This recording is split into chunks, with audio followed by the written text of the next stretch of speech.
Welcome to the Plaid Sheep Oracle. This is a collective reading, and my intention normally is for readings to be timeless, unless they're very specific, right? I did some 2023 readings. And it may be that this will be timeless too, that people will come to this reading a year from now, and it will be appropriate for them then, or even 5 years from now, if this is all still here. But there is also a sense that this is a reading for now as well. My personal reading this morning, it's Christmas Eve here, December 24th. And I did my personal reading, and I expected something sort of quiet for the day, right? I'm going to be doing some baking and listening to Christmas music, but what came up was something coming in, right? And I didn't try and sort of zero in on what it is, because I didn't think that I would really be able to. It was more about kind of the method, perhaps, or the way that it would be coming in. And it surprised me, and we'll see. We're only at the beginning of the day here. But this collective reading is equally big. And if you're here, right, if you were drawn here, feel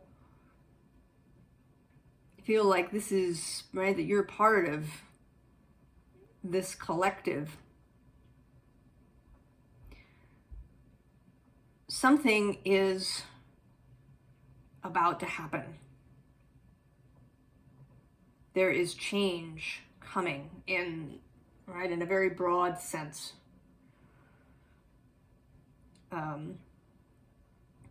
And this may involve, shifting timelines, moving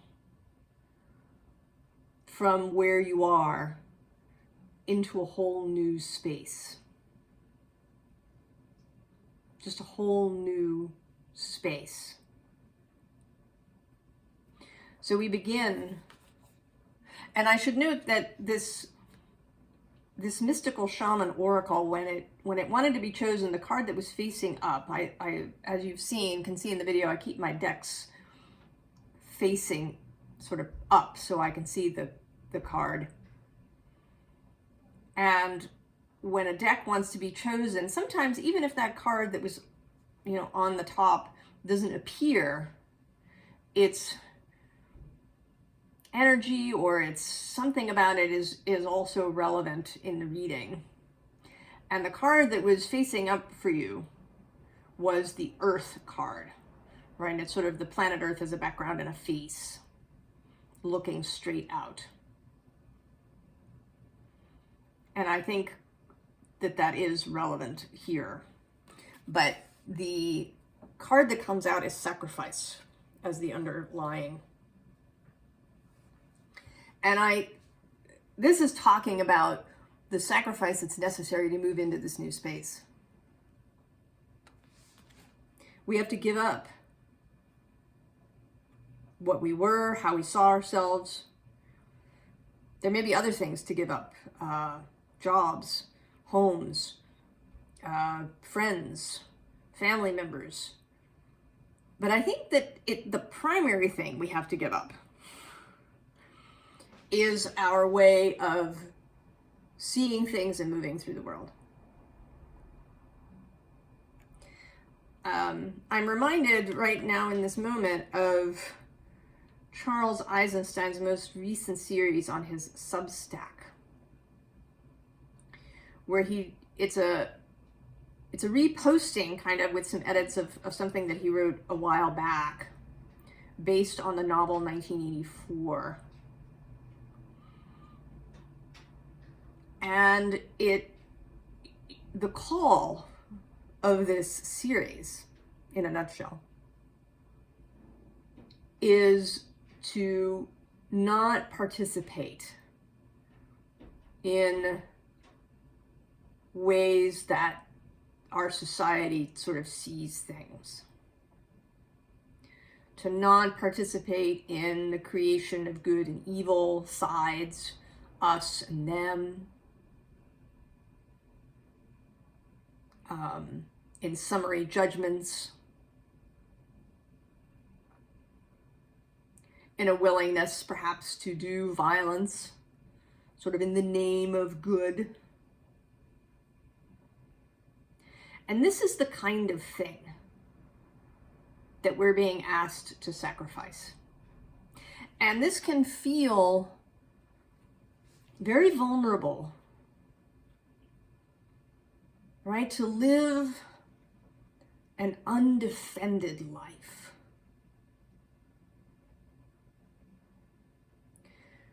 And that, right, that doesn't mean that you condone, something that is harmful to another or to yourself, but that how you see it and how you see the other person or the event, right, that you see things through the eyes of love, through the eyes of source.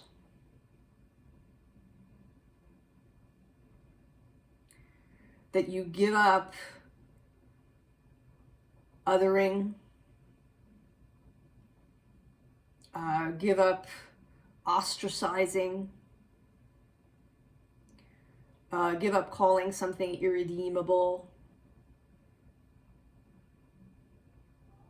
give up seeing things in very stark, good or bad terms.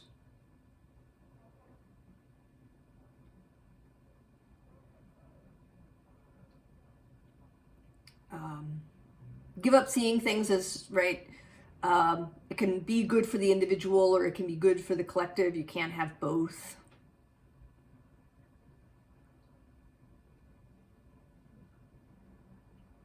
Embracing win-win as a really viable idea.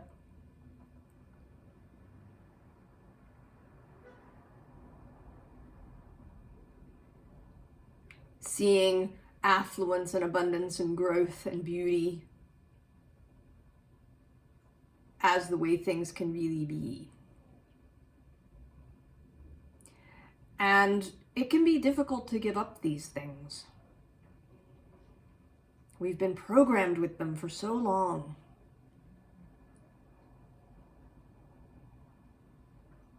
And there may be part of you, that even enjoys some of it. Right? There's that, the thrill, right, of righteousness.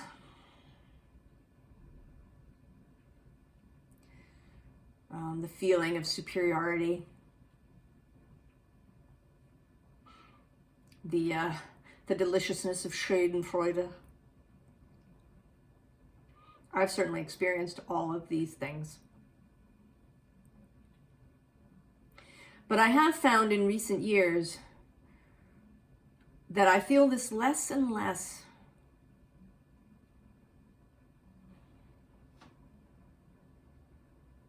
And maybe, right, some of us are finally coming to a point where we can't actually give these things up.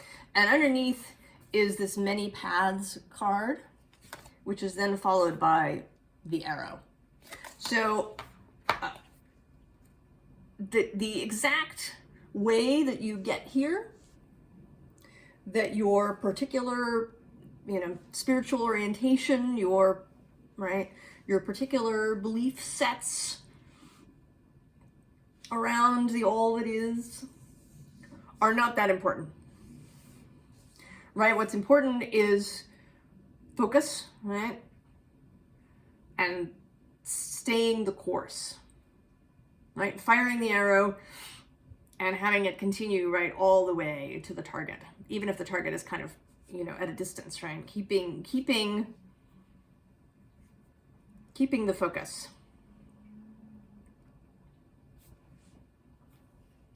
which came out in the Pisces reading, which I'm going to post today on the 24th.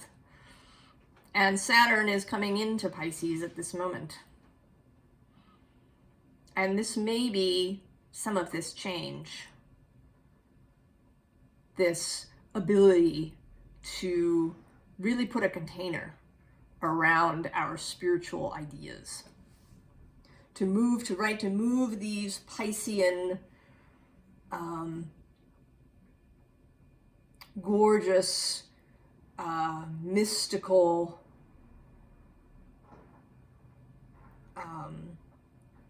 deeply emotional, flowing ideas into actual practice in our daily lives. Because if you can't do that, right, if the mystical only happens right in this tiny space, you know, when you're meditating in the morning, but then you go out into your day and you don't take it with you, then, you know, you're kind of not going to get where you want to go. So the card is magic. And today, it's really speaking about belief, right? She's the first challenge. To keep the faith. That these things that you've experienced in your spiritual and consciousness practices and journeys and life, that they are real.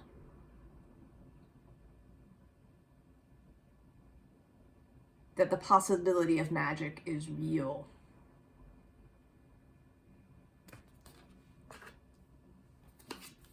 And then the serpent, of course. Change. Leaving your old skin behind.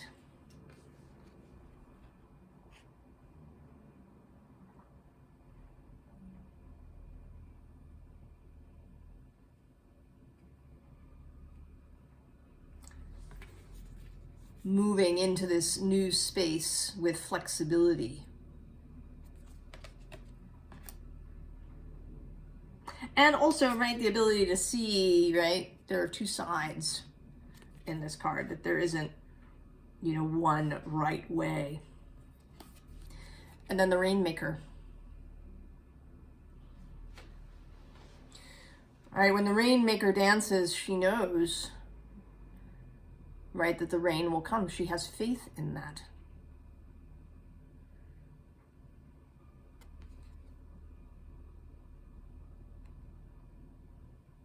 And she dances joyfully, right? She's not dancing with fear or desperation. Right? The rain doesn't come with desperation, it comes with joy. She calls to the rain. She doesn't demand. She doesn't beg. She calls to the rain to dance with her.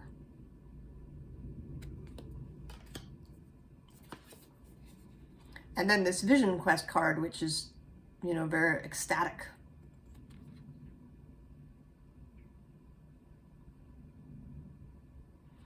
Right? This open body here.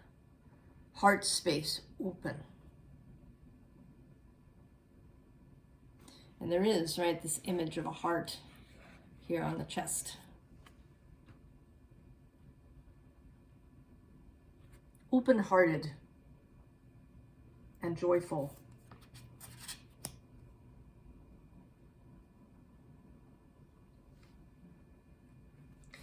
And then we get this Page of Stones, the links, right, which is starting out.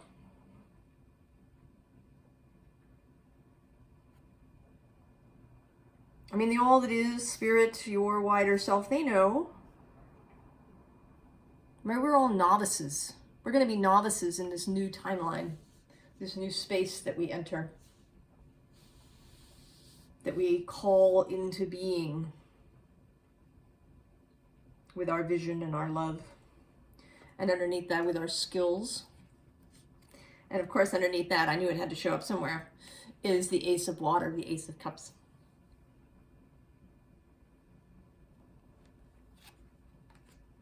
The heart space, the personal grail, the cup of life.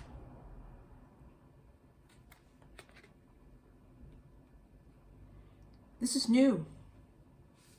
We're not expected to be experts out of the gate. And Spirit and, in this case, also Saturn, I feel, this is a very earthy sort of Saturn. Right, who talks to animals and lives in the forest and keeps things right and moving and well structured so that all the plants can grow, right? And animals can come and be born and grow and die so that the cycle continues.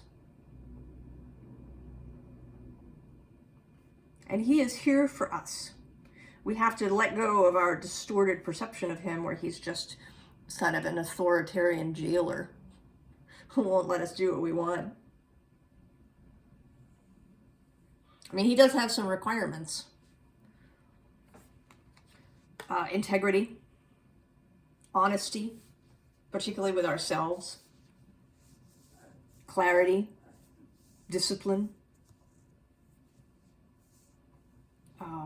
constancy. But if we keep these things, right, the framework is actually quite flexible, right? Your cup can be any shape and size that you would like, but you do need to keep it, right? The structure of the cup, and you can even, right, change your cup as your life changes, right? The shape of your dreams and your what you bring into your life, what you give to others, can change. But it does, right? Steadiness is needed. And then we get this, right? This Ace of Wands, the spark of life, the new thing that will arise. And this also speaks to me, right, of Jupiter in Aries in this moment.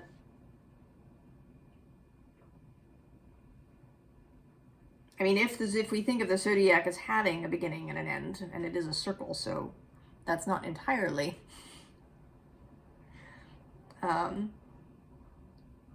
correct.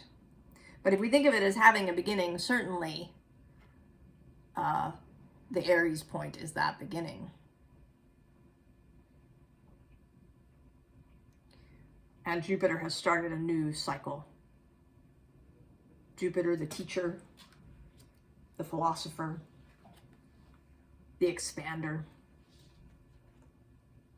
New ideas, new ways of being. And then this creativity card.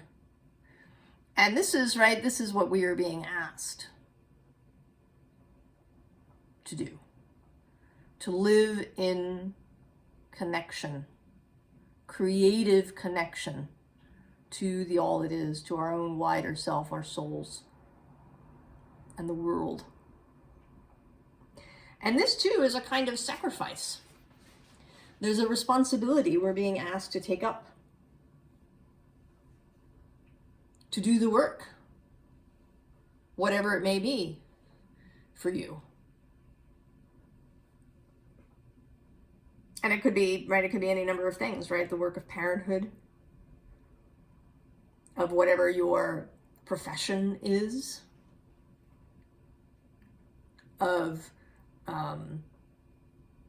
sort of metaphysical work, right? If you're a reader or an intuitive or an energy healer, if you're a doctor, or an engineer. Whatever your gifts that you are constant in your devotion. And even if they change, right? Maybe you're an engineer for 5 years and then you become a baker for another 10 years and you do something else, right? It's not, again, about sameness. That's not the constancy that's required. The constancy that's required is in the vision, in, personal truth, in being honest with yourself and others, right? In keeping your integrity, keeping your vision.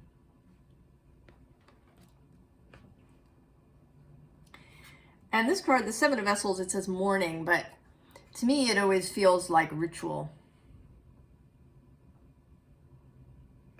Right? This is kind of a devotional practice. Devotion to self, to other people, right? With this human skull, to nature, making choices with others in mind, keeping, being able to hold your best interests as well as others' best interests in equality.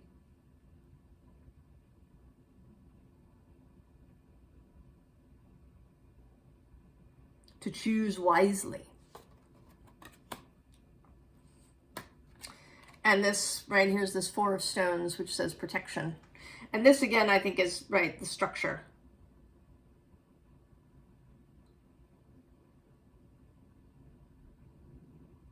Right? Right, what you need to protect, right, is your, right, kind of yourself, your heart. And you don't protect them by closing them off. All right, you protect them with truth.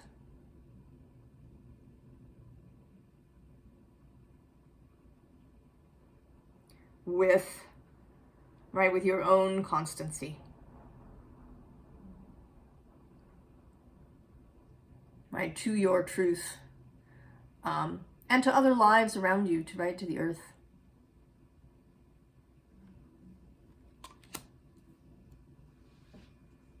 So now we have a little surreal moment with the Surrealist cards. And these, I think, speak to the fact that, right, that we're entering this odd space that we haven't been in before. So there's this Two of Swords, right, which traditionally is about making choices. But what I'm particularly drawn to here is this eye that's watching. And I don't think, right, it's not an eye that means, right, that's watching in a, Big Brother sort of way. This is an eye that sees, right, that sees all the different ways of being. It sees all the different people and souls.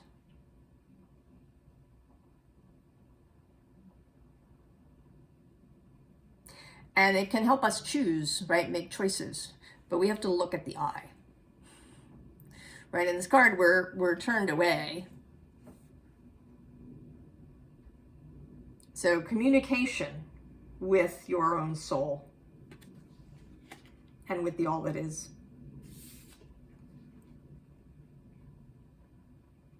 And then we come to this Nine of Wands, which is so interesting, right? There's these swan-like birds riding on these elephants.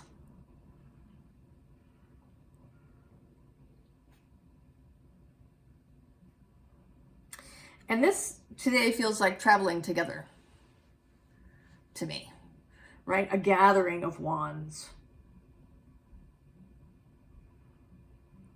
That being, right, that traveling together, those of us in this collective.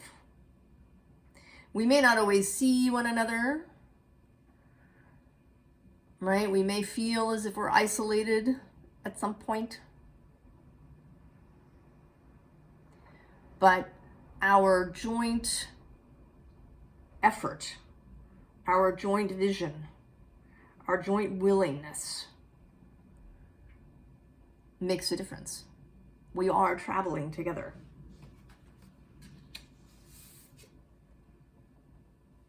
Right, this Eight of Pentacles, right? Traveling into, you know, a new physical space too. Right, because things may change, not just, you know, kind of in your own head. I think there's going to be actual physical changes that happen.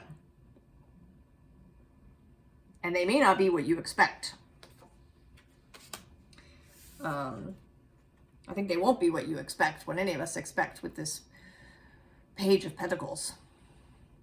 Right, repeating, right, the Page of Stones, the Page of Pentacles. This time sort of extra weird.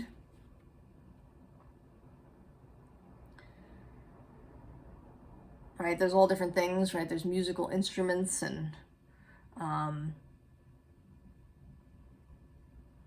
you know, these wires that, you know, are sort of strings coming off. But there's also stones and there's this road in the background. I think, right, we're going to feel weird out of the gate. For a while, it's going to take us a little bit of time to come to terms with this new space.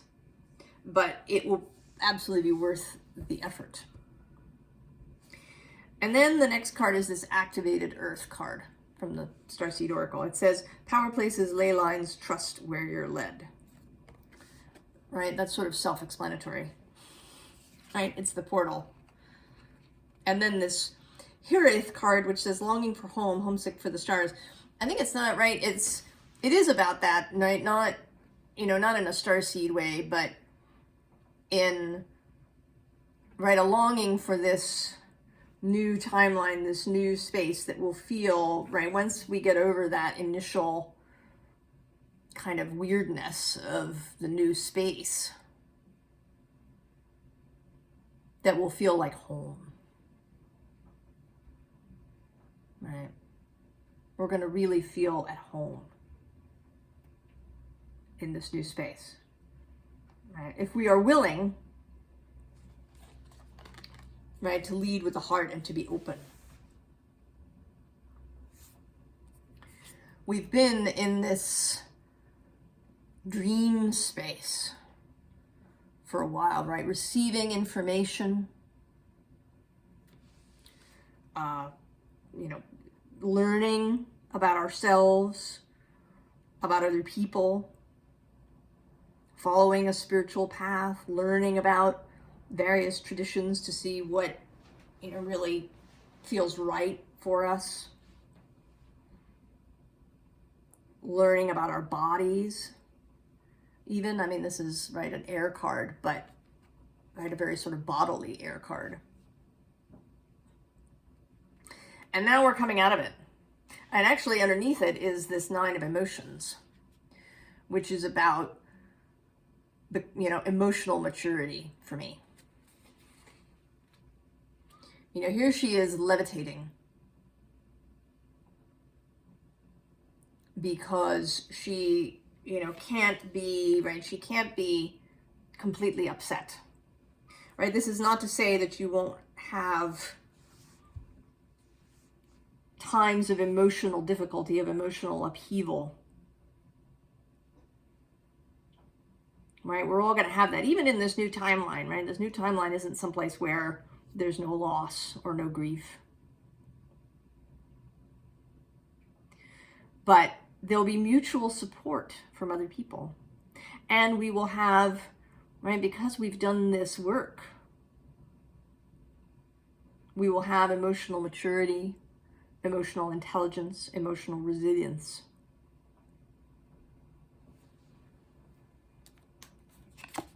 And so we enter into this Two of Inspiration, Two of Wands. right? We've opened the door. And when we turn this telescope to look, what we're going to see is that. So this is the second challenging look, right? The first one was here. And then this, right, this Queen of Materials, Queen of Pentacles, always feels like a dare to me. Right? Venus, daring. Daring you to feel good. Daring you to be abundant. Daring you to let go of ideas of scarcity and criticism and judgment and shame. She's daring you to feel good, to be joyful.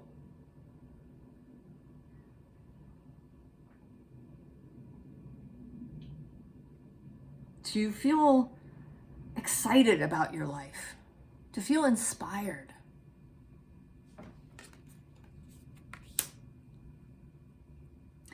And on the advice, right, from the advice, what we have, 5 of Swords, and underneath it, this, again, 9 of Cups. And, right, this is walking away. Just walk away. Just walk away from whatever this sword wielder represents for you.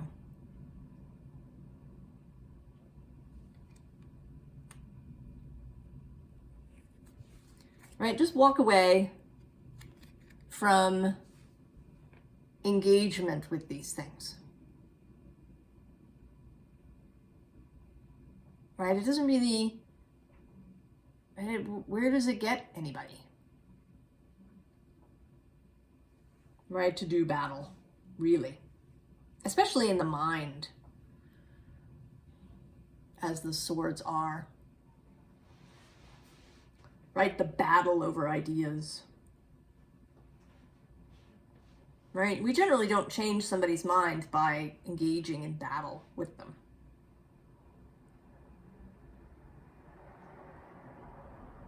We certainly don't change our own minds by engaging in mental battle. And below these two is the Knight of Cups, right? The bearer of the Grail, of the cup of life. You have to take the cup, yeah? If there's any advice that has come through all the readings, it's to take the cup.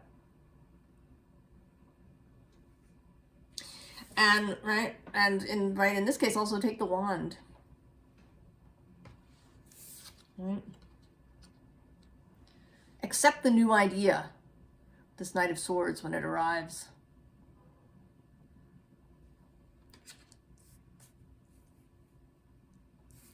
And accept the victory, accept the joy. You know, it sort of makes me think of The Matrix. If you've seen it, there's a scene where Agent Smith is trying to get information out of Morpheus. And he tells him that the first time they created their human energy system, the Matrix was a perfect world where everybody was happy. And it didn't work, it crashed. Humans couldn't accept a perfect world. And I think, right, that is true, right? We need, I think, different sorts of emotional experience. So this new timeline is, right, I don't think it's, going to suddenly be bells and peace on earth.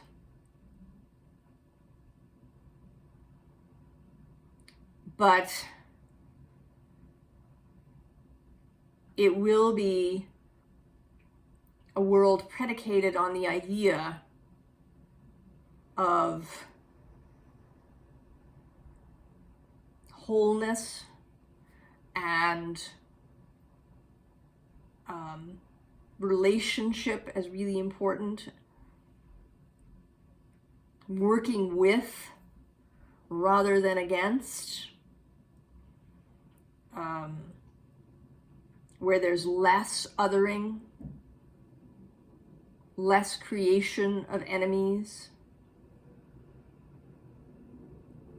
less feeling like there has to be something to fight against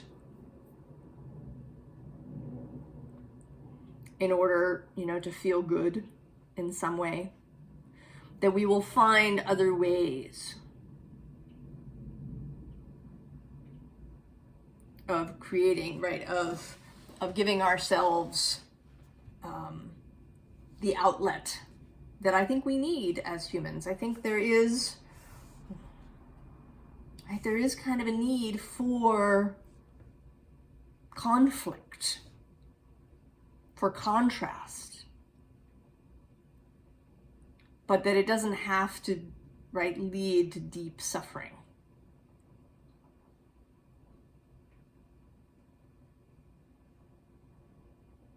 That it doesn't have to lead to, the destruction of the earth.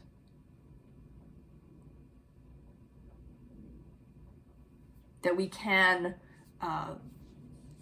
live in a more harmonious way with our environment, with other people. And that we can learn, right, that we can learn to accept that, to live that way. To take the victory, to feel good, to feel well.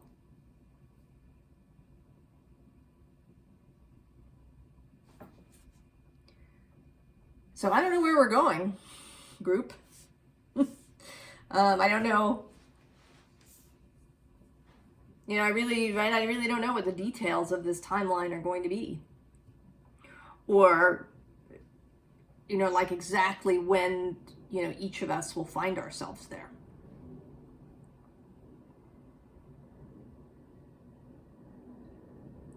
But I think that we'll see each other there. In this new space. And that after a while, we won't miss the other thing at all.